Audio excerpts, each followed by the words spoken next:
자, 일반 종교와 일반인들은 자주 얘기하죠. 일반 종교라는 것은 기독교 외에 개신교 외에 다른 종교, 일반 종교와 일반인들은 자주 이야기합니다. 기독교는 너무 독선적이다. 그러면서 자신의 종교에도 구원이 있다고 주장하며 스스로 구원에 이를 수 있다고 합니다. 그러나 기독교는 타 종교에는 구원이 절대 없다라고 합니다. 왜냐하면 사도행전 4장 10절에서 다른 이로서는 구원을 받을 수 없나니 천하 사람 중에 구원을 받을 만한 다른 이름을 우리에게 주신 일이 없음이라 하였다라고 하였습니다. 그리고 오직 진리는 예수 그리스도 한 분뿐이시다라고 우리는 이야기하고 있습니다. 이는 양보할 수 없는 선포된 유일한 진리입니다. 일반인들과 타종교는 이러한 내용을 가지고 기독교를 양보 없고 배타적이며 독선적인 종교라고 비판하고 조롱합니다. 기독교가 제가 말씀드렸지만 기독교 타종교하고 협력해서 일을 할 수 있습니다.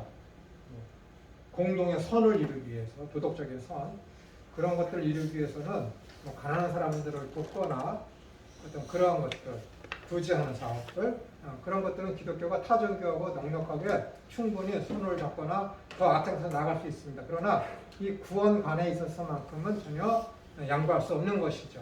그렇기 때문에 기독교이죠. 그렇기 때문에 기독교는 그들이 볼 때 독선적이며 배타적이죠. 그렇게 보일 수밖에 없어요. 근데 그들은 야, 우리 같이 손잡고 너희에게도 종교, 너희에게도 구원이 있고 우리에게도 구원이 있다고 인정하자. 서로 인정한다는 그 자체는 뭐예요? 자신들의 구원관은 부족하다라는 것이죠. 스스로 인정하는 거야, 그게. 근데 우리는 아니야. 너희는 다 가짜야. 너희는 구원이 없어. 우리 기독교만의 구원이 있어. 그게 진리이기 때문에. 그렇기 때문에 그들의 눈에는 기독교가 독선적이며 배타적으로 보일 수밖에 없습니다. 맞습니다.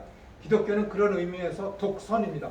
독선, 홀로독 선할서. 오직 기독교만이 선하다라는 의미에서 독선입니다. 맞습니다. 얘기 잘했어요, 그들이.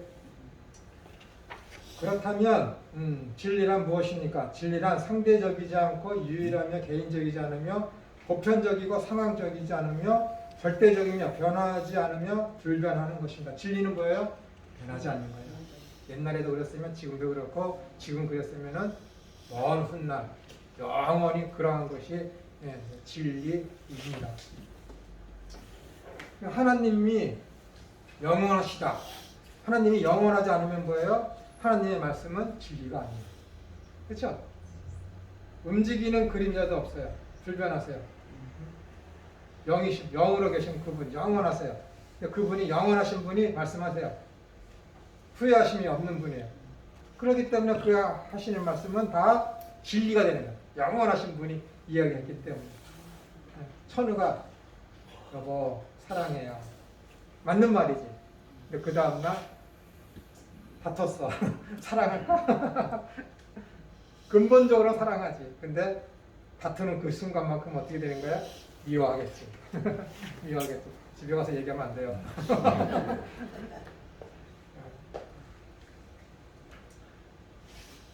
변하지 않는 것, 불변하는 것이 진리입니다.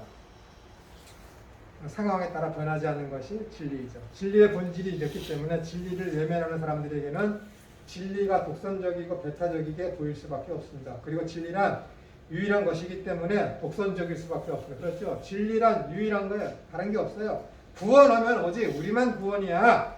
영원 하면 우리 하나님만이 영원해. 신 하면 우리 하나님만이 신이셔. 저는 그거 독선일 수밖에 없습니다. 오직 기독교의 진리만이 독선, 유일한 선입니다. 그래서 기독교만이 참 종교이며 유일한 구원의 종교입니다. 기독교는 저들이 주장하는 유일한 선, 유일한 구원의 종교임이 틀림이 없습니다. 그들은 우리를 비판하기 위해서 쓴 그 용어가 맞는 말이에요. 오히려 그들은 자신의 조롱과 비난을 통하여 기독교를 스스로 인정하고 있는 것입니다. 그래서 저는 밑에 말이 있을지 모르겠지만은 종교 얘기하면은 기독교는 종교가 아닙니다. 세상 사람들이 이야기하는 종교는 뭐예요? 인간이 신을 찾아가는 거잖아요. 근데 기독교는 뭐예요? 인간이 신을 찾아갑니까? 아니, 신이 인간으로 오셔서 인간이 찾으러 오신 거예요. 그렇기 때문에 기독교는 세상 사람들이 이야기하는 그런 종교가 아니에요. 그래서 종교 얘기할 때는 일반 우리는 뭐라고 그러는가? 우리는 그냥 기독교야. 종교가 아니라 기독교라고 해요. 그래서 특별히 앞에 기독교를 종교라고 부르면 뭐가 붙어야 되는 거예요? 계시의 종교라고 부르는 거예요. 계시의 종교. 그런 의미에서. 기독교는 계시의 종교. 그들은 어떻게 돼요? 만들어낸 종교잖아요. 세상에 인간이 안 만들어낸 종교가 있어요. 다 인간이 만들어냈잖아요. 진리를 찾아서 가잖아요. 근데 우리는 어떻게 돼요? 진리이신 그 하나님이 영원히 번치 않는 그 하나님 말씀을 하셨어. 그랬을 때 그것이 곧 진리가 되는 거야. 불변하는 것이죠. 그렇기 때문에 독선입니다. 그렇다면 기독교의 유일성을 어떻게 설명할 것입니까? 기독교의 내용은 성경입니다. 그러면 성경이 무엇인지를 알면 기독교를 이해하게 될 것입니다. 성경의 유일성과 특별함을 설명할 때는 계시, 영감, 그리고 건의가 핵심입니다. 뭐라고요? 계시, 영감, 건의가 핵심입니다. 하나님이 말씀하셨기 때문에 이것은 절대 권위가 있는 거예요.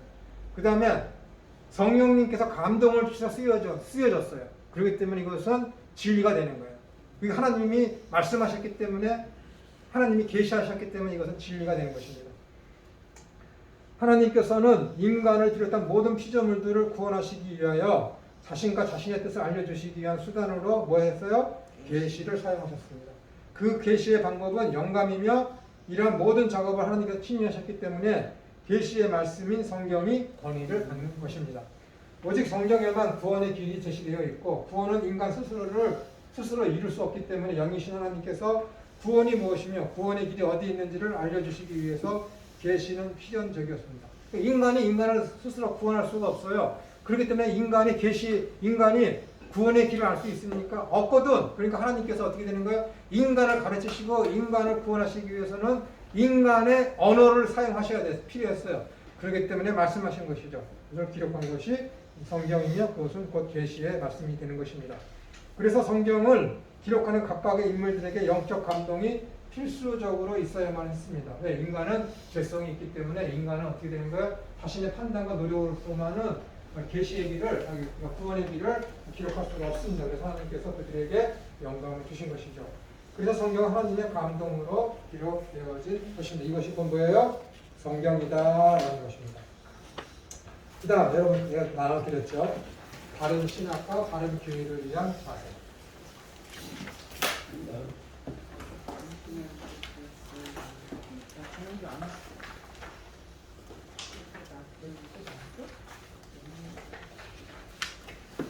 준비되셨나요?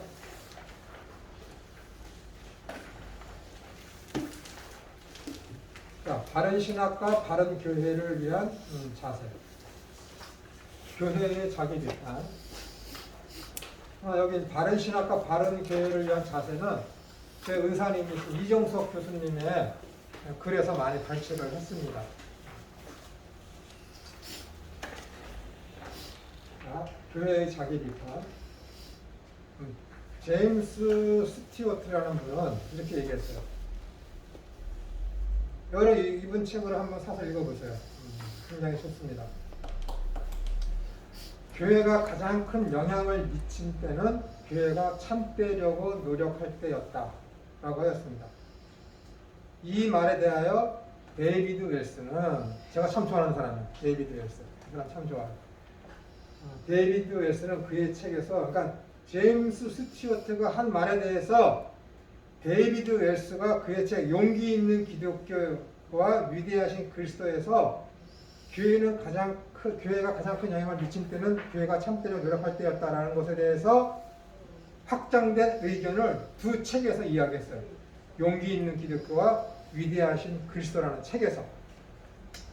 웰스는 교회가 가장 큰 영향을 미친 때는 교회가 참되려고 노력할 때였다라는 것을 어떻게 이해하고 그의 책 두 권에서 썼냐면은, 웰스는 교회의 회개가 영혼 깊은 곳까지 미칠 때, 알려진 자신의 연약함 속에서 교회가 진심으로 하나님께 부르짖을 때, 교회가 하나님이 진리와 방식에 따라 살려고 할 때, 교회가 세상에서 하나님의 진리를 선포하려고 노력할 때, 교회가 그 진리를 소유하는 대가를 기꺼이 지불하려고 할 때, 교회가 자발적으로 그 진리를 따라 살 것을 요구했을 때, 교회가 그 무엇보다도 영광 중에 계신 하나님의 은혜의 하나님을 찾으려고 했을 때, 그때 어떻게 되는 거야? 가장 큰 영향력을 가졌다라는 거예요. 이 중에서 교회가 오늘날 교회가 가장 배격하는 게 뭐예요? 교회가 그 진리를 소유하는 대가를 기꺼이 지불하려고 할 때 이걸 안 하는 거야. 요즘 교회. 요즘 교회. 교회가 그 진리를 소유하는 대가. 고통이냐, 고통. 고난이잖아요. 기꺼이, 여러분들도 생이 이렇게 돼요. 천국을 소유하기 위해, 천국이 내게 침범해서 들어왔는데, 하나님이 나에게 영생의 구원의 믿음을 주셨는데, 그 구원에 대한 진리에 대한 대가를 내가 지불하려고 해야 돼. 근데 안 하려고 하잖아요. 안 하려고. 그게 문제야. 교회도 그게 문제고. 그거 안 하고 그냥 이전에 좋았듯이 지금도 좋다라는 거야. 이집트를 계속 바라보는 것이지. 우르를 계속 바라보는 것이지. 그러면 안 되는 거잖아요. 그거 하지 말라고 하나님이 데려오셨고, 그거 하지 않게 하려고 거룩하고 흠없는 존재를 만들어 가는데, 자꾸만 우린 그렇게 하자라고 하면은 그거 설교자가 아니죠. 설교자가 아니지. 성경을 전혀 모르는 것이지. 믿음의 조상인 아브라함의 삶만 살펴봐도 그 번창하고 그렇게 부족함이 없는 우르에서 하나님이 구원해 내셔서 고난과 고통과 수치와 어떤 기쁨이라고는 육신적인 기쁨이라고는 전혀 찾아볼 수 없는 이 가나안 땅을 젖과 꿀이 흐르는 땅이라고 유대인들을 애굽에서 유혹해서 유인해서 거기로 데리고 오셨는데 유일한 거지. 에집트에서 그렇게 거기는 뭐가 있었어요? 먹을 것도 많고 풍족하고 그랬잖아요. 근데 광야로 데리고 오면서 야, 저기 가나안 땅에 가면 거기는 젖과 꿀이 흐르는 땅이다. 그래? 가봤더니 뭐가 있어요? 우리는 그들에 비해서 메뚜기밖에 안 된다라고 12명의 탐정이 갔는데, 정탐꾼이 갔는데 10명이 어쨌든 85%가 85%의 주장이 우리는 그들에 비하면 메뚜기에 지나지 않습니다 얘기한 거야. 그들이 맞지. 그들은 포도알도 엄청 크다 그러고 거구들이 있다고 그러는데 그들이 보는 게 맞지. 육신의 눈으로 봤을 때. 거기다 대고 하나님이 거기는 젖과 꿀이 흐르는 땅이라고. 근데 딱 들어갔더니 뭐야? 지금도 그러잖아. 예루살렘은 해발 800 몇 미터고 여리고는 해저 300m야. 여리고하고 예루살렘하고 그 경사가 뭐예요?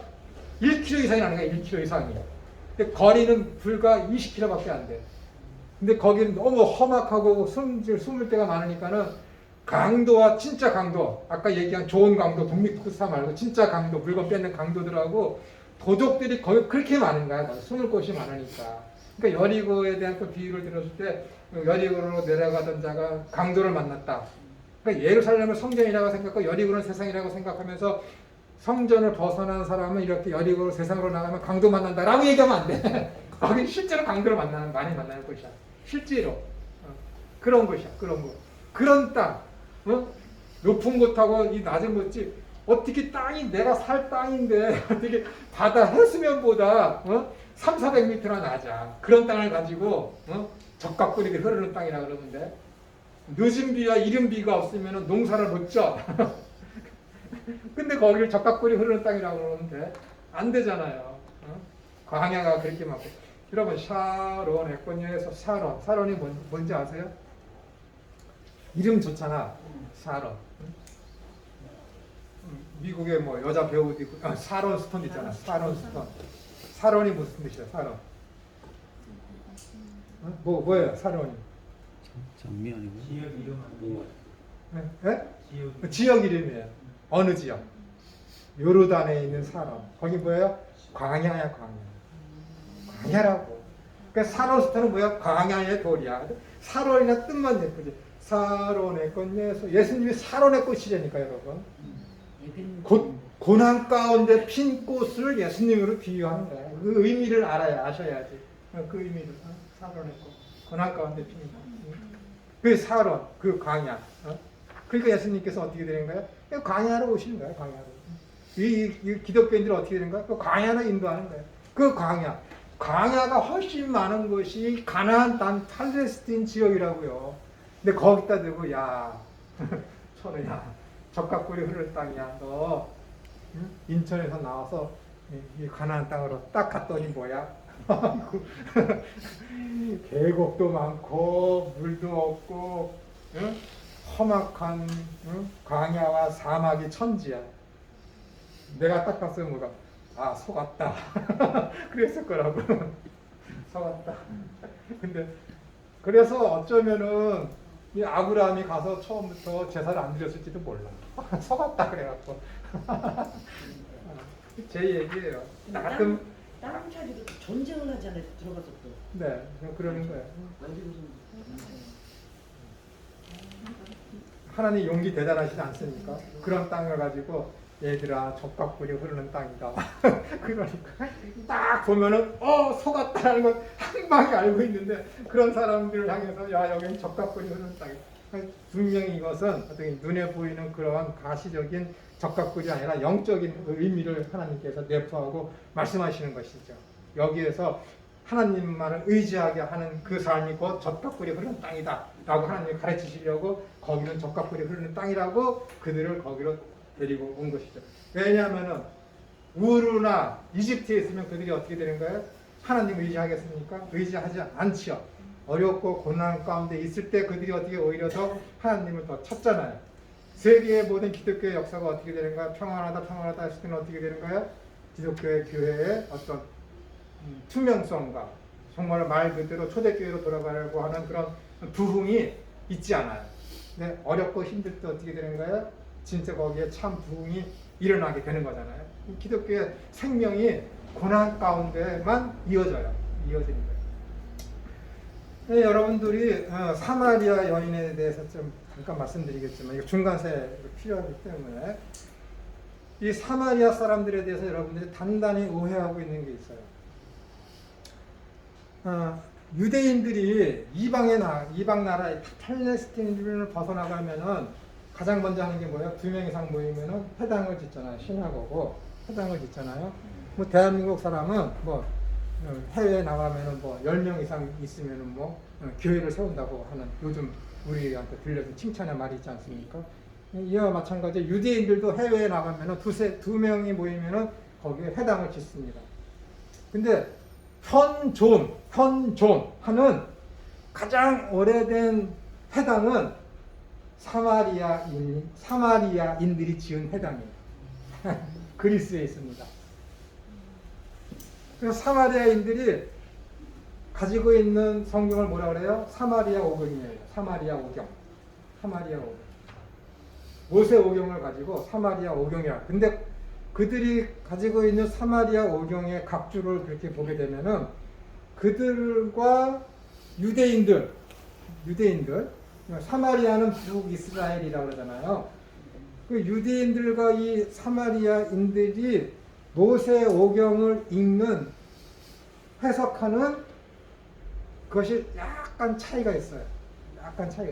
그리고 심각한 차이가 있어요. 왜냐하면은 그러니까 사마리아인들은 모세 오경을 읽을 때 하나님께서 신명기에서 그랬거든요. 그림 신상과 에발산에서 말씀을 하시면서 그림 신산에 대해서는 축복을, 에발산에서는 저주를, 그러면서 그림 신산에다가 그것을 가지고 사마리아인들은 그림 신산에다가 성전을 지어야 된다라는 정통적인 믿음이 있었어요. 왜냐하면 하나님께서 그림 신산에 축복을 하셨기 때문에. 그러니까 그 축복의 산인 그림 신산에다가 성전을 지어야 된다라는 믿음이 있었다니까. 그들의 생각에는. 근데 유대인들이 성전을 어디다 지었어요? 예루살렘에다 지었잖아. 그렇기 때문에 사마리아인들은 남유다에 있는 유대인들을 가지고 너희들의 신앙은 잘못되었다라는 거야. 애초에 성전을 그림 신산에 지어야 되는데 너희가 하나님의 말씀을 어기고 예루살렘에다가 성전을 지었기 때문에 하나님께서 진노하셔서 이렇게 이스라엘을 남유대와 북이스라엘로 나누신 거야. 그 믿음이 있었어요. 그러니까 그들은 계속 그 믿음으로 살아가는 거야. 그러면서 그들이 어떻게 되는 거야? 아수르가 722년에 쳐들어와서 멸망해서 산산이 흩어졌을 때 그 중에서 모든 사람들이 다 혼혈이 되고 하나님을 거역했을까? 아니거든요. 아합이 어느 나라 왕이에요? 북이스라엘 왕이잖아요. 북이스라엘 할 때 아합이 있을 때 엘리야가 있을 때 어떻게 되는 거야? 내가 그들에게 중에서 7,000명을 남겨놨대. 남유다를 얘기하는 게 아니냐 이거. 다윗의 왕가의 후를 이어져 내려오는 남유다 이야기하는 게 아니라 북이스라엘 우상을 섬기는 사마리아인들이 있는 그 아합 왕 때에 하나님께서 7,000명을 남겨놨대. 그 나라에 원수 같은 그 나라 거기에도 신앙인이 있었대니까. 그러니까 어떻게 되는 거야? 예수님 시대에도 이 사마리아 여인처럼 메시아에 대한 대망을 갖고 있었고 사마리아 오경을 가지고 여호와 신앙이 있었고 그러기 때문에 예수님을 향해서 야곱을 향해서 뭐라 그런가? 우리의 조상이라고 그러는 거야. 여인이 그러잖아. 당신은 유대인인데 어떻게 나한테 우물에서 물을 길러달라고 합니까? 그러면서 뭐래요? 우리, 당신과 나. 유대인, 나 사마리아의 우리의 조상 야곱. 얼마나 대단합니까? 그렇게 얘기하는 거야. 그러니까 그 사람들도 어떻게 되는 거야? 여호와 신앙이 있었고 메시아 대망이 있었고 자기들도 유대인이라는 그런 강한 혈연적인 그런 의식이 그들에게 있었다라는 얘기예요. 얼마나 이게 저기예요. 컨텍스트야 이게. 그래서 우리 선생님이 얘기했듯이 아까 전도사님이 중간사에 대해서 알고 싶다고 그러니까 중간사에서 대표적인 게 뭐예요? 마카비 전쟁이에요. 기원전 168년에 있었던 마카비 형제. 마카비 형제. 셀리키우스 왕조가 득세를 하면서 어떻게 되는 거야? 유대 예루살렘 성전에서 거기서 이지방 잡신을 섬기고 돼지의 피를 온 문설주에 발리고 그러니까 어떻게 돼요? 마카비아 그 형제들이 일어나서 독립운동을 해서 전쟁에서 이겼지. 그것을 가지고 뭐라 그래요?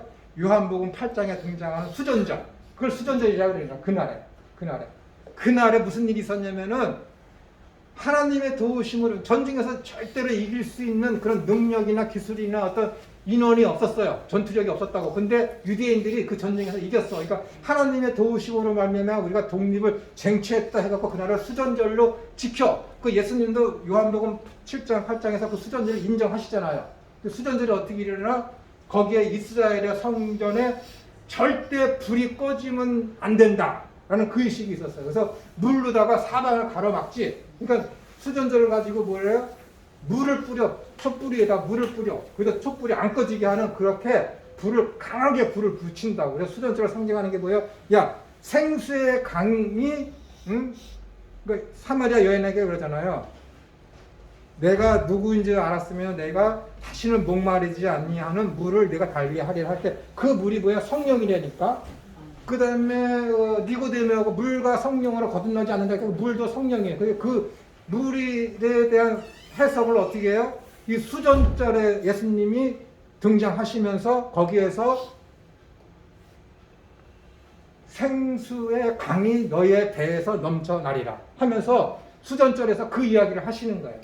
수전절은 굉장히 물하고 성령하고 연관이 깊거든요. 그 마카비 전쟁에서 이길 수 없는 전쟁을 하나님께서 도와주심으로 말미암아 우리를 대신해서 싸움으로 말미암아 우리가 전쟁에서 이겼다라는 그 의식이 굉장히 강해요. 굉장히 강해. 그 마카비 전쟁이 그때 기원전 168년에 일어났죠. 근데 68년이 되면서 그리스가 멸망하면서 로마군이 쳐들어와. 그래서 애국을 이제 그리스가 아니라 유다를 팔레스타인을 그리스가 아니라 로마가 점령해서 통치를 하게 되죠. 그리고 예수님이 오셨고 그런데 이 마카비 전쟁 때 무슨 일이 있었냐면은 이스라엘은 신정 정치잖아요. 신정 국가. 그 제사장 가문만 일을 보게 되어 있고 왕족은 왕가만 일을 보게 되어 있어요. 근데 이 마카비 가문이 이스라엘을 독립시키면서 자기들이 왕이 돼. 스스로 왕이 돼요. 그러면 시간이 흐르면서 어떻게 되냐면은 또 자기들이 제사장 직분을 맡아요. 그러니까 모든 전권을 이 마카비 가문이 다 하스몬가잖아요. 하스몬가가 다 가자. 그러면서 나라에 대한 통치도 하고 제사도 드리게 돼. 근데 율법에서는 이것을 그렇게 하면 안 된다고 되어 있거든. 근데 제사도 드리게 되고 통치도 하게 되는 것에 대해서 당시의 율법학자들이 논쟁을 벌여. 근데 이것에 대해서 사두개파는 인정을 하는 거야. 사두개파는 인정을 해. 지금은 제사장이 없으니까는 이 하스몬 왕가가 그렇게 해도 돼. 근데 바리새파는 어떻게 되는가? 그러면 안 되지. 그거 틀린 거야. 그런데 같은 율법사였다가 거기에서 분리돼 나오는 거야. 그래서 바리새파의 뜻이 뭐예요? 파리사 해갖고 분리된 자라는 뜻이잖아요. 거기에서 분리된 거야. 원래는 같은 율법사였는데 사두개파 제사장과 왕 통치하는 거 함께 인정하는 파가 사두개파이고 그렇게 하면 안 된다라고 주장하는 파가 바리새파야. 그러다가 거기서 어떻게 되는 거야? 야, 세상에 성전이 어디 있어? 응? 오직 하나님이 계신 그곳만이 참 성전이야. 너희들 왜 율법 갖고 이렇게 싸워? 왜 전통 갖고 이렇게 싸워? 아, 더러워서 나 여기서 못 있겠다 하면서 거기서 분리해서 나온 게 누구라고? 에센파야. 광야에 있는 에센파. 저번에 얘기했던 세례 요한이 가서 배웠던 몸담았던 그 파가 에센파야. 이렇게 해서 그 종교적인 그런 다툼 때문에 분리된 것이 에센파, 바리새파, 사두개파야. 그러니까 원수가 될 수밖에 없죠. 바리새파하고 사두개파가. 근데 여러분 보세요. 이스라엘의 역사. 하나님께서 모세를 불러서 이스라엘을 애굽으로 탈출시켜서 가나안으로 가. 근데 거기서 어때요? 광야로 가잖아. 광야에서 어떻게 돼요? 하나님께서 온갖 이스라엘을 시험해서 너희가 나를 섬기나 안 섬기나 얘가 너희를 시험하려고 하면서 광야에서 그들을 40년 동안 훈련시키잖아요. 광야는 뭐예요? 이스라엘 사람들에게 하나님의 시험이 있는 거. 네가 진짜인지 아닌지 하나님이 알아보시는 장소가 뭐예요? 광야예요. 광야는 이스라엘 사람들에게 어떻게 된 것이에요? 신성한 곳이야. 광야라는 그 단어 자체가. 근데 이 광야에 누가 나가 있어요? 에센파가 나가 있잖아. 에센파가. 성경에 여러분 보세요. 성경에. 지금 세례 요한이 광야에서 말씀을 증거해. 광야의 말씀을 증거해. 근데 뭐가 아쉬워서 율법사들이며 바리새파며 사두개파가 제사장들이 그 광야에서 외치는 그 세례 요한의 말씀을 들으러 거기 못 들어나가겠어. 제가 시골 교회에서 설교를 해.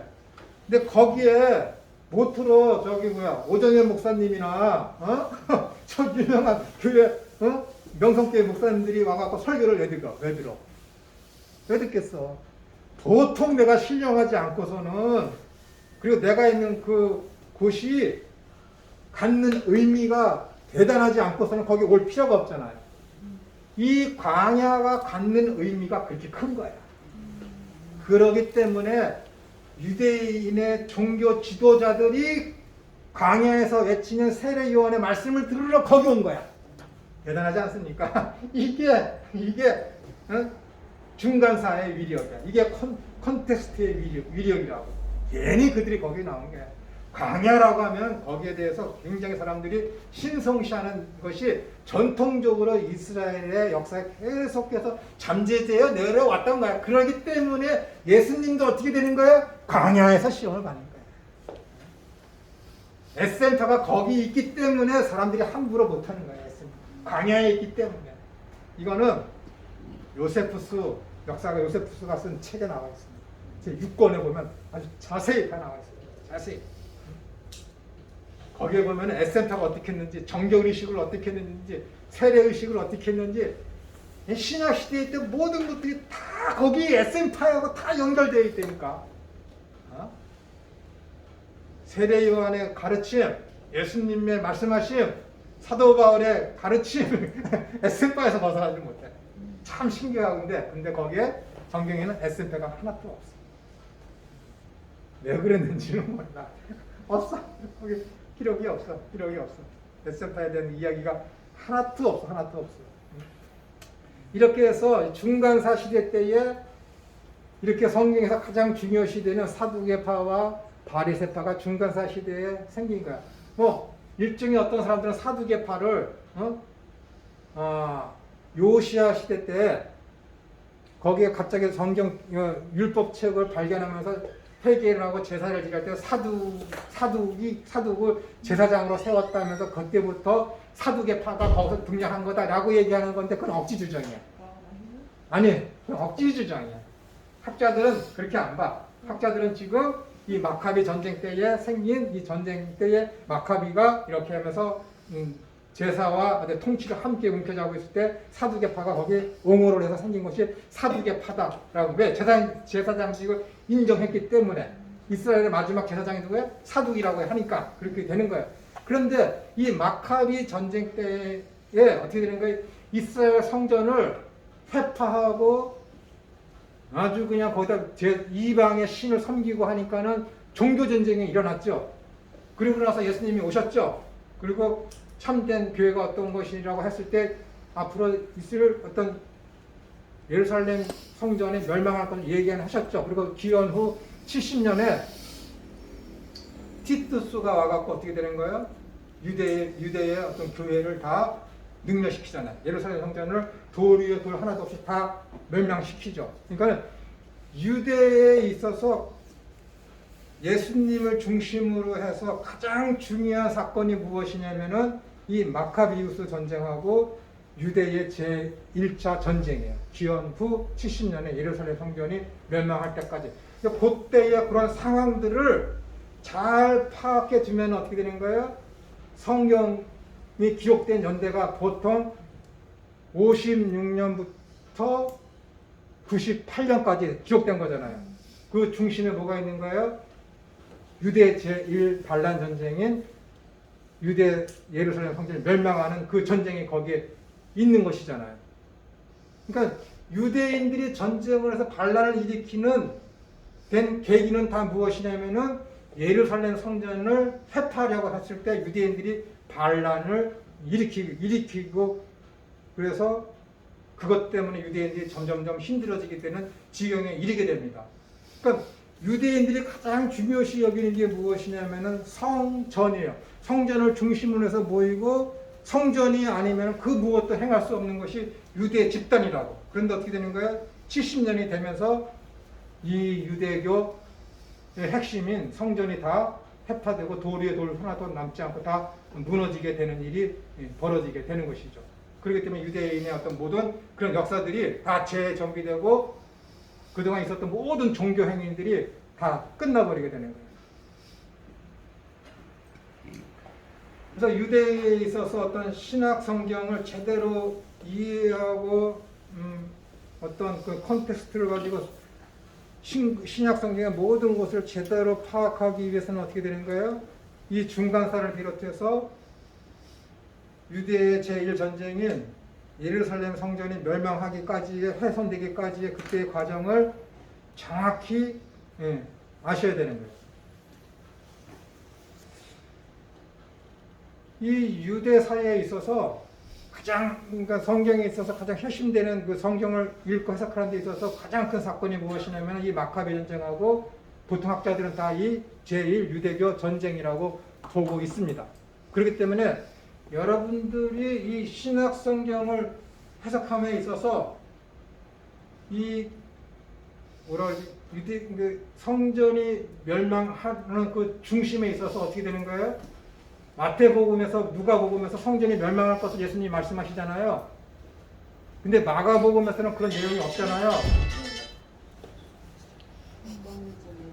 그렇기 때문에 사람들이 뭐라 그래요? 이 성경이 예언된 것이 아니라 성전이 멸망된 후에 이 성경이 기록되었다라고 이야기를 해요. 기록되었다라고 얘기해요. 그리고 누가복음서에서 그것이 아주 자세히 기록되어 있는데 이 누가가 기록한 것이 뭐예요? 누가복음서와 사도행전이잖아요. 사도행전. 근데 사도행전에는 어떻게 되는 거예요? 교회가 어떻게 전 유럽에 퍼져나간 일을 이야기했는데 사도 바울이 처형당한 게 있습니까? 없습니까? 없잖아요. 없잖아요. 그렇죠. 그러니까는 이 사도 바울이 죽기 전에 이 성경이 쓰여졌다는 거예요. 그래서 누가복음서하고 사도행전이. 그래서 일각에서는 저는 그 사람들을 무식한 사람이라고 그래요. 일각에서는 누가복음서가 가장 먼저 기록되어졌다라고 주장하는 신약 성경의 역사를 모르는 사람 그렇게 주장을 해. 누가? 자유주의 학자들. 자유주의 학자들이 이용하는 게 뭐라고 그랬어요? 인문학이라고 했잖아요. 사람들한테 얼마나 쉽게 파고 들어가고 이해하기 쉽게 만들겠습니까? 그러니까 이 공간복음서에서 문외한 이런 사람들이 설교를 할 때 세상에 많이 돌출되어 있고 발출되어 있는 자유주의 신학자들이 연구해서 쓴 그것을 보고 누가복음서가 가장 먼저 기록되어졌다라고 가르치는 사람이 있어요. 이건 뭐 별로 중요한 것 같지는 않지만 왜곡된 가르침이잖아요. 내가 안 하려고 그랬는데 하다 보니까 중간사를 하다 보니까 성경을 알아야 되니까.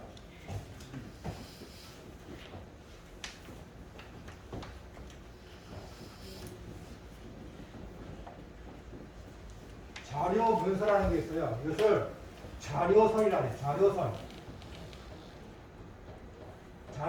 해요. 자료서이라는 것은 무엇이냐면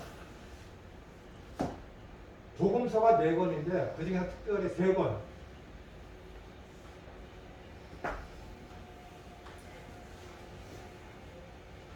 마가가 성경을 썼어요.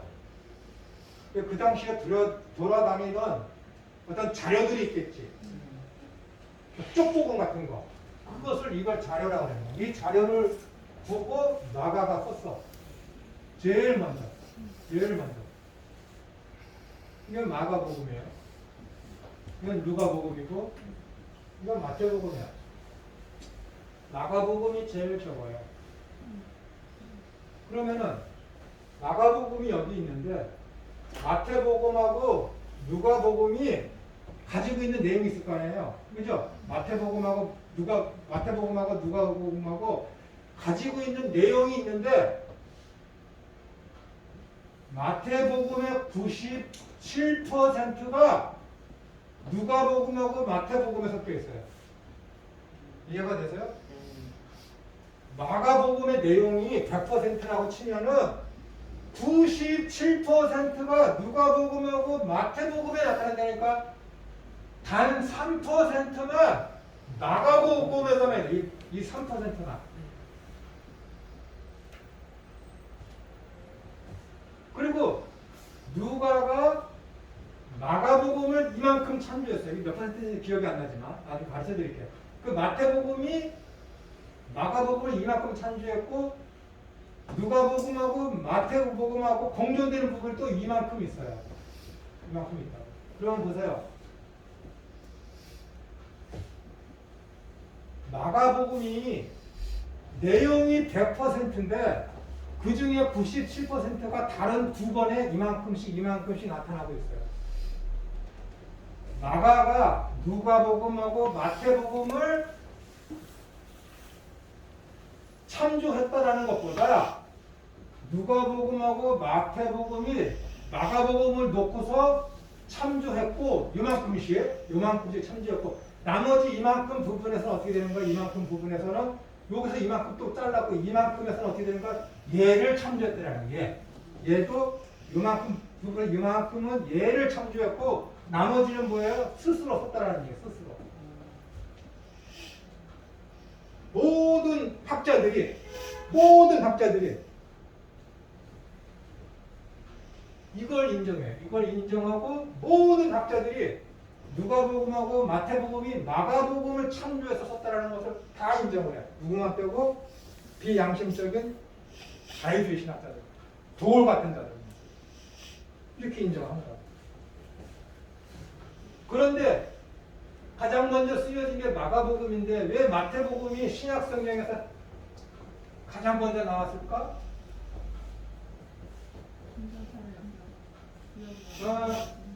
이스라엘이 가지고 있는 구약 성경 제일 마지막에 뭐가 있어요?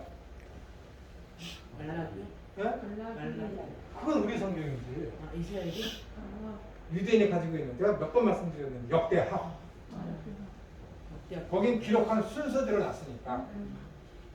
왜냐하면 역대기에는 뭐 사무엘, 뭐 열왕기상, 역대 다 여기 주인공이 핵심이 사람이 누구예요? 다윗이잖아. 다윗. 근데 사무엘상하고 열왕기상에서는 어떻게 해요? 다윗에 대한 잘못된 것도 다 기록해놨어요. 근데 역대상에는 어떻게 돼요? 다윗에 대한 장수 기록하잖아요. 다윗과 같은 왕, 다윗과 같은 왕, 다윗과 같은 왕. 그 얘기가 그렇게 많이 나와있지. 그러니까 이들이 누구 같은 왕을, 누구 같은 메시아를 기다리고 있다는 거야? 다윗과 같은 왕을 기대하기 때문에 역대기를 제일 마지막에 쓴 거야. 메시아를 기다리고 있기 때문에. 근데 우리 성경은 어떻게 돼요? 말라기가 제일 마지막에 있잖아요. 왜? 여기에는 세례 요한에 대한 얘기가 있잖아요.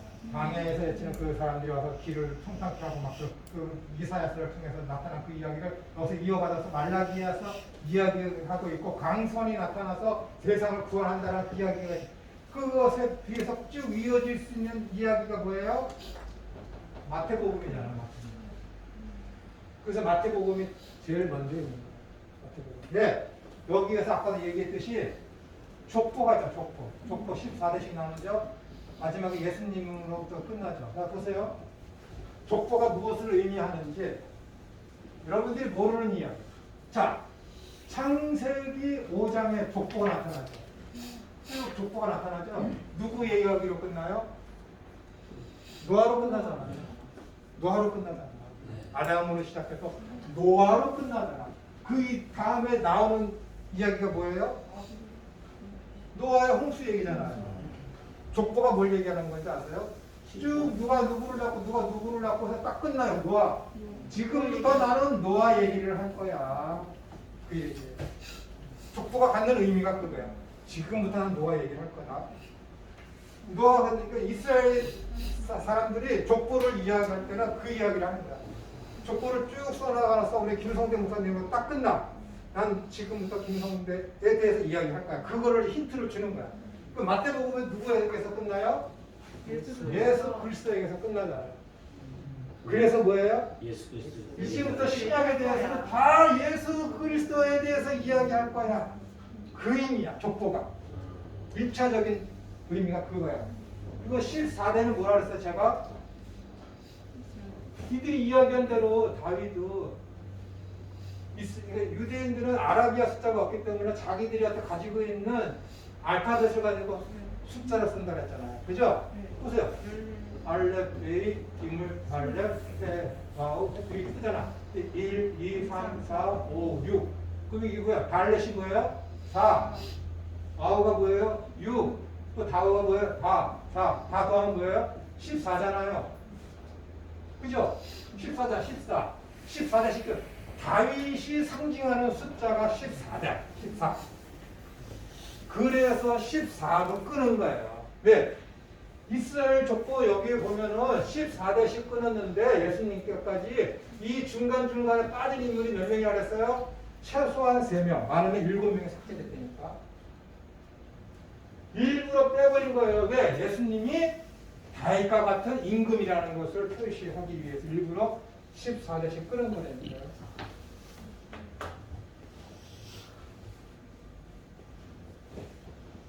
이렇게 해서 그 마태복음이 가장 먼저 쓰여지지 않았음에도 불구하고 신약 성경 제일 앞에 쓰여진 거예요. 그리고 마태복음이 누구를 대상해서 쓴 거라고요? 유대인들을 대상으로 해서 쓴 거예요. 그리고 마태복음 누가 썼어요? 마태가 세리였어요. 마태. 자, 그럼 마태가 어느 지방에 있었어요? 어느 지방의 세리였어요? 가버나움은 가버나움이냐 가버나움. 가버나움이 어느 지역이었어요? 팔레스틴 이렇게 있으면은 여기 사람들이 이 세관을 나오기 위해서는 어떻게 돼요? 세관에서 돈을 버는 사람이 있잖아요. 마태가 세관원이었기 때문에 그 당시에 유행하는 쓰는 언어가 뭐였어요? 로마 시대였으니까 무슨 단어를 썼겠어? 언어를 썼겠어? 라틴어를 썼지. 로마 사람 로마가 통치하고 있는데. 그리고 세계를 주름 잡았던 언어가 뭐예요? 헬라어. 그리고 이때 쓰는 언어가 뭐예요? 아람어. 얘 어느 나라 사람이에요? 이스라엘 사람이니까는 히브리어. 최소한 돈을 벌기 위해서는 이 마태가 4개 국어를 하는 4개 국어. 당시에 유대인 세관원이었으면은 최소한 저 4개 국어를 해야 돼. 대단하지 않습니까? 이렇게 유능하고 유식한 사람이 마태였어. 이 사람이.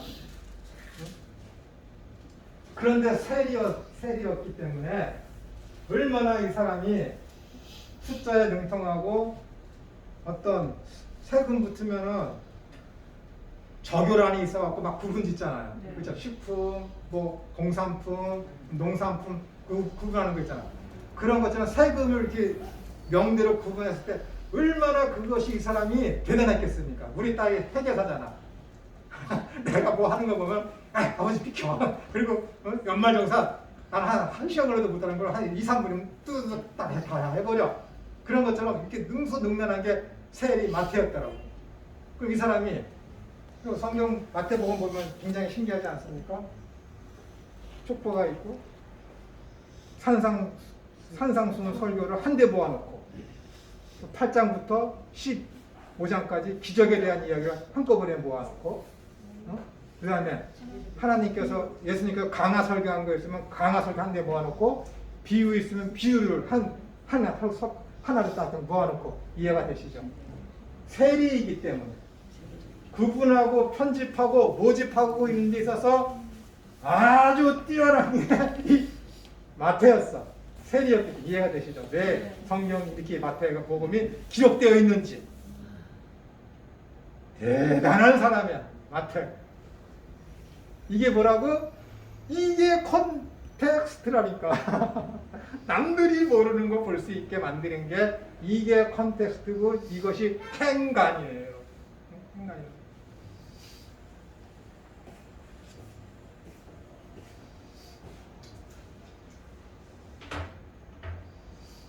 중간사 얘기하다가.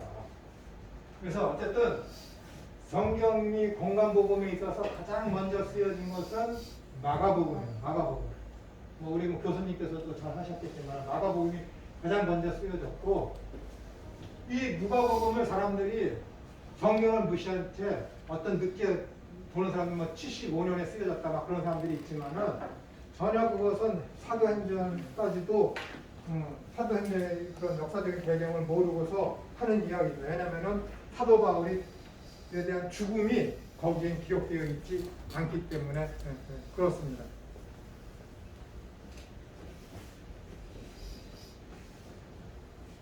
그래서 이제 유대인에게 있어서 성경 특히 공간복음서를 제대로 잘 이해하기 위해서는 중간사를 알아야 되고 그 중간사부터 어떻게 되는 거예요?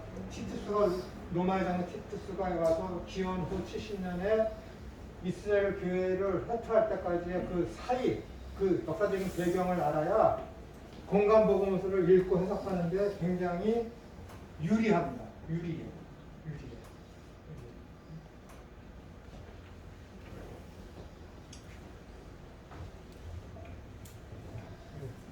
전도사님이 아까 중간사를 좀 해달라고 그래가지고 잠깐 했습니다. 그래서 바리새인하고 이 사두개인이 어떻게 해서 생겨났는지 이렇게 해서 말씀드렸고 에센파는 성경에 등장하고 있지 않지만은 에센파가 광야에서 활동했을 때 왜 바리새인들하고 유대인 종교 지도자들이 왜 그 험악한 자기들의 어떤 편안한 그런 생활을 접어두고 강야에 나와서 세례 요한의 말들을 들으려고 했는지. 이 바리새인들이 가장 중요시 여기는 게 몇 가지가 있습니다. 그것이 무엇이냐면은 전통이에요. 전통. 구조는 전통. 그 바리새인들이 어떻게 돼요? 전통을 굉장히 중시 여기잖아요. 그죠? 그래서 외식하는 자들이라 소리를 듣고 전통으로다가 모든 것을 해나가려고 하고. 그다음에 그들은 뭐예요? 군중이야. 군중. 무리들을 굉장히 중요시 여깁니다. 왜냐면 그들은 정치적인 그런 면에서 사두개인에 밀리거든. 왜냐면은 사두개인은 어떻게 되는 거야? 제사장적 그런 직분을 맡고 있었기 때문에 유대 교회에서 모든 권력을 다 이 사두개인들이 갖고 있었어요. 근데 바리새인은 그것이 없으니까 어떻게 돼요? 그들의 힘의 원천이 어디에 와야 돼? 전통하고 군중들한테 와요. 군중들에게 지지를 받지 못하면은 바리새인들은 어떻게 되는 거예요? 힘을 못 쓰는 거예요. 근데 이 군중들이 지금 어디 다 나가요? 광야로 다 나가잖아요. 세례 요한의 말씀을 들으려. 그러니까 우리도 군중들로부터 지지를 받기 위해서 이 바리새인들이 광야로 나가는 거예요. 보세요. 어떻게 그렇게 얘기할 수 있어요? 라고 얘기하면은 보세요. 예수님이 안식일에 법을 어겼어. 이것이 가이사의 것입니까? 하나님의 것입니까? 물었어. 응? 안식일에 하지 못할 일을 했어. 예루살렘 성전을 파괴될 것을 예수님이 말씀하셨어. 그때마다 바리새인들이 어떻게 해? 예수님을 잡아 죽이려고 해. 근데 왜 잡아 죽이지 못해요? 군중들이 거기 있어. 군중들이 지금 누굴 따라? 예수님을 따르거든.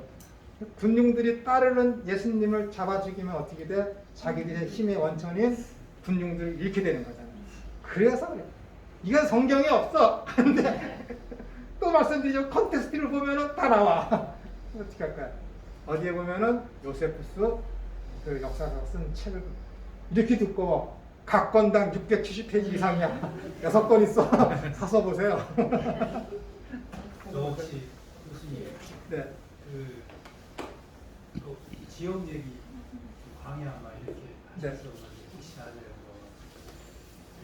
성막에 있어서 번제단 위치, 떡상 위치, 막 이렇게 이제 타작마다 막 베들레헴 막 이런 게 또 혹여나 그 지역적인 네.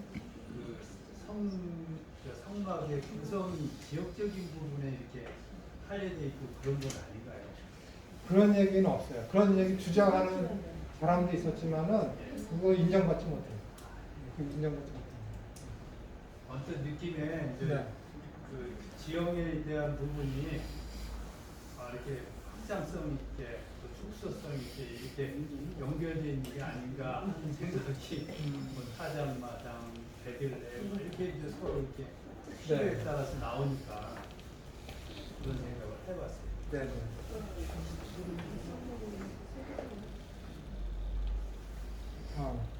어디가 차례죠? 이는 말씀에 충실한 교회의 바른 자세라고 할 수 있습니다. 기독교의 지도자와 교회가 바로 서는 것은 빛과 소금으로서의 당연한 것입니다. 이러한 현상은 자동적으로 되는 것이 아닙니다. 성경을 읽는 모든 그리스도인은 배움과 깨우침을 통하여 각기 하나님과 그의 계시된 복음에 대한 자기 이해를 가지고 있으나 그 정당성은 교회에 의해 검증되고 수정되어야 합니다. 개인 그리스도인들의 공동체로서의 교회도 그 자기 이해를 가지고 가르치며 선포하고 행동합니다. 교회도 자기의 전통적 이해를 무효하고 완전하다고 주장하고 더 이상 말씀의 수정과 중보를 거부하면 카톨릭처럼 전통주의로 전락을 합니다. 개인과 교회는 성경 계시의 주관적 이해를 끊임없이 스스로 비판하는 자세가 필수적으로 요청이 됩니다. 다시요.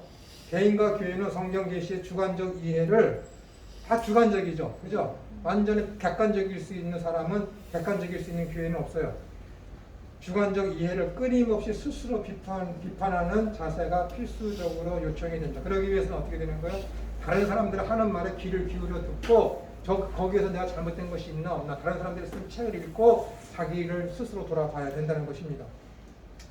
하나님의 말씀은 무엇하여 비판의 대상이 될 수 없으나 뭐예요? 말씀, 성경은 비판의 대상이 될 수가 없어요. 비판. 그러니까는 비판이라는 것이 뭐예요? 잘못됐다라는 그 가정하에 깎아내리려는 그런 비판.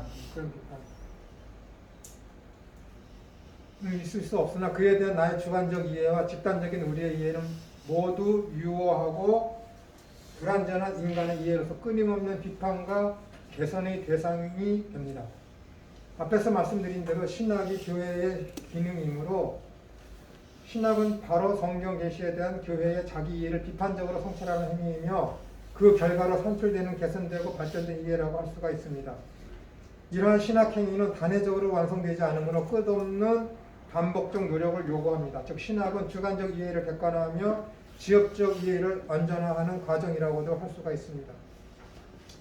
요즘에 목사님들이 힘드시잖아요. 그래서 주중에 일하시는 분이 예전에 비해서 많아요. 그래서 교단에서도 이제 목회자들의 이중 직업을 어떻게 할 것인가 그런 논의를 하잖아요. 그래서 뭐 어떤 교단에서는 인정하고 어떤 교단에서는 아직도 이제 보류하고 있고 그런데 제가 아는 몇몇 목사님들이 뭐 택배도 하시고 그다음에 다른 어떤 건축업 그런 이정직에 가서 일도 하시고 그 힘든 일을 하십니다. 그러면서 교회를 계속해서 이제 유지하고 있죠. 그런 분들한테 가끔 물어요. 교인들 여전히 잘 나오나요? 나오는 분들은 계속 나오신다고 그러더라고요. 그러면서 그럼 제가 그럼 말씀 준비는 어떻게 하세요? 이렇게 물으면은 월요일에 성경을 이렇게 읽고 그 본문에 대해서 일하면서 계속해서 생각한다라는 거예요. 계속해서. 그러면 불쑥 떠오르는 어떤 하나님이 주시는 영감이 있으면 그거를 휴대폰으로다가 얼른 이제 막 쓴다라는 것이죠. 얼마나 가치 있는지는 그분은 노력을 하는 거잖아요. 그래서 그분하고 이제 얘기를 나누면은 그 본문하고 어떤 때는 맞지만은 거의 엉뚱한 결론을 내요. 엉뚱한 결론. 자기 자신은 그걸 하루 종일 일하면서 생각하고 그러던 중에 번뜩 떠오르는 그것이 목회 생활 지금 20년 그렇게 하신 분임에도 불구하고 하나님이 주시는 영감이다. 그런 분들이 있어요. 그래서 본인은 그것이 더 은혜스럽다 라고 얘기해요. 저는 당신도 이제 갈 때까지 다 갔군요. 그러거든요. 굉장히 위험한 발상이죠. 삶이 녹록지 않기 때문에 그렇게 하는 건 충분히 이해되는데 주변에서 여러 도움의 손길도 오고 있거든요. 그럼에도 불구하고 그것이 만족되지 못하고 만족이 아니라 충분하지 못하시기 때문에 그러는데 굉장히 제가 볼 때는 지금이 위험한 시기다. 그런 면에서 위험한 시기다. 하고 저는 그 일선에서 뛰지 않잖아요. 일선에서 뛰지 않아요. 제가 목회하실 분들에 대해서 마음이 상할지 모르겠지만은 저는 제 친구한테도 그러거든요. 목회자는 소대장이다. 근데 6.25 때 보면은 젊은 소대장들이 얼마나 앞장서서 싸웠습니까? 그렇게 괴로운 하고. 그리고 가장 많은 비율로 따지면 가장 많은 전사를 일으킨 게 소대장이잖아요. 그런 임무를 맡은 게 목회자들인데 그런 소대장 의식 없이 하면은 좀 위험하다. 그런 이야기를 이렇게 하면은 저한테 그럽니다. 너는 일선에 없어서 그래. 그러거든요. 그러니까 일선에 없는 거 맞죠. 그 목회를 준비하시는 분들을 함께 하는 그런 사람이기 때문에. 근데 더 큰 문제는 그 사람들이 이렇게 이게 1년이면 끝날 줄 알았는데 3년째 되고 그러니까는 믿음에 대해서 잠깐 말씀드릴게요. 믿음에 대해서 이야기하면 제가 이 사람이 하나님의 나라와 믿음에 대해서 실제성이 떨어진다는 그런 걸 느껴요. 목회자임에도 불구하고. 목회자가 아닌 제가 이런 말을 안 쓰려고 그러는데 다른 어찌 대치되는 용어가 없기 때문에 쓰는데 평신도들은 더 심해요. 믿음이 뭐야? 믿음과 하나님의 나라에 대해서 이야기하면은 구원에 대해서 이야기하면은 너무 이것을 추상적으로 받아들이고 있다라는 거예요. 그들의 삶에서 실제성으로 이것이 나타나고 있지 않는 데 대해서 굉장히 제가 불안감을 그리고 분노를 많이 느낍니다. 그래서 제 자녀에게도 물어봤어요. 하나님의 나라와 이 구원과 믿음에 대해서. 근데 역시 동일하더라고요. 이 절대 이것은 추상적인 거나 어떤 미래적인 일이 아니거든요. 이거 현실로다가 느끼지를 못해요. 목회하시고 이중 직업을 가지시는 그런 분들이 몇몇 분이 자기가 목회자라고 하는데도 불구하고 하나님의 나라와 이 믿음에 대해서 실제성이 아닌 어떤 추상적인 그런 개념을 가지고 먼 미래에 있을 그 이야기로만 믿음과 구원과 하나님의 나라에 대해서 그런 개념을 가지고 목회를 하고 가르치고 있는 것에 대해서 제가 아주 굉장히 분개를 느끼고 분노를 느끼고 싫습니다. 그런 분들은 목회하면 안 돼요. 그런 분들은 목회하면 안 돼요. 실질성이 있어야지. 그래야 몸에 와닿는 그런 어떤 믿음은 바라는 것들이 실상이라고 그랬는데 그런 것들을 어떤 실상으로 느끼지 못하는 분들이 체험하지 못하는 분들이 자기 하나님 믿는다고 그러면서 하면은 거기서 그 사람 배우는 사람들은 어떻게 되겠습니까? 어떻게 되겠습니까? 그래서 안타까운데도 불구하고 헌금하러 갔다가 외식해버리고 그리고 제가 부활절하고 추수감사 줄 때는 돈을 모아서 죄송한데 교회에 가서 헌금을 좀 합니다. 근데 그 액수가 교회가 많아지니까는 30만 원씩 하던 게 재작년에는 20만 원, 그리고 작년에는 그것이 15만 원으로 줄었어요. 하고 싶은데 안 되니까. 근데 제가 몇 년 동안 하던 그 사람이 항상 하면은 문자 주고 고맙고 어려운데 이제 항상 해줘서 감사합니다 하는 분이 작년에 연락을 안 주는 거야. 연락을 안 주. 연락을 안 주. 그리고 그 헌금도 예전에 개인적으로 이렇게 드렸거든요. 적금 30만 원씩 이렇게 개인적으로 드렸는데 그날 갔더니 교인도 거기 교회에 있더라고. 토요일이었는데. 그 어떻게 개인적으로 줄 수 없어. 개인적으로 주려고 해도 그 교인이 계속 따라다니는 거야. 이분이 작년에 몇 년 전에 와서 내가 설교했던 분이시라고 하면서 막 얘기하면서. 그러니까 어떻게 돼? 제가 이 헌금을 헌금함에 놓고 가겠습니다 하고 다른 데도 가야 되니까 떡하고 그 헌금 그를 헌금함에 넣고 왔거든요. 개인이 쓸 수 있는데 제 생각이에요. 그 헌금함에 넣으니까는 개인이 못 쓰니까는 좀 그게 좀 있었나 봐요. 연락을 저는 뒤끝이 굉장히 강하거든. 이게 연락을 안 주니까는 그냥 제 생각에 헌금도 줄고 이걸 개인한테 줘야 되는데 이거 어려운 생활에 개인한테 못 주고 헌금함에 넣고 와서 이 사람이 좀 그런가 보다 그러거든요. 이렇게 해서 여러 가지 하는데도 이 몇몇 사람들은 그 뭐라 그러나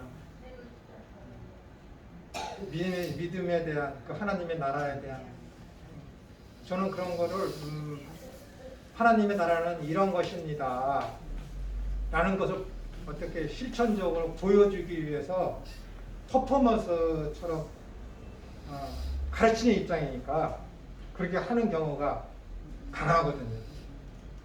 그렇기 때문에 제가 반응을 기대하는 것 같아요. 근데 그게 안 되니까 굉장히 속상하더라고요.